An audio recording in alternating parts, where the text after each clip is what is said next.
Hey everybody, it's Neil and me and Penny are here with this pet leash that we're gonna give a try to. It's a retractable pet leash. We had one and lost it. I don't know what happened to it.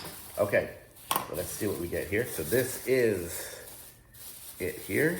It's for like probably a medium-sized dog. My dog is a little bit small, but you get the idea. Here it is, it retracts like that. You can push the button and it stays at a certain length. And then, oh, it even locks it more. And then you can do that, and it retracts again. That's so smooth. My gosh, that's way smoother than the one I had before. Okay, so that's that. And then it also comes with this, which is a poop bag holder. So that will connect right up in the bottom. And there. Oops, sorry, Penny. Oh, here. Stay right here for a second, Penny. I don't like her on my counter. But I'm gonna put her down with this, and you guys can see what she does. There you go, Penny. Good girl. You like that? Okay, good girl. See, I can set a certain length. So I want like that. That's about the length we go for walks on. And then we can just do that, right, Penny? You like that? Such a good girl.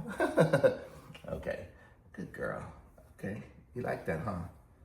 I know, now we have to go outside. Okay, but this is a great leash, and seems like Penny likes it, okay? Let me take it off. Oh, there we go. She's so good. But this is awesome. So this will be totally handy for us. And let me see, how long is this one? 26 feet. So that'll get her nice and far away from me. So she can do her business and whatever as we're walking. And then just clip it back up there, and great. This is great. It just glides so smoothly. I'm just amazed. This is awesome. Okay, totally cool. If you need one, definitely pick this one up. Thumbs up.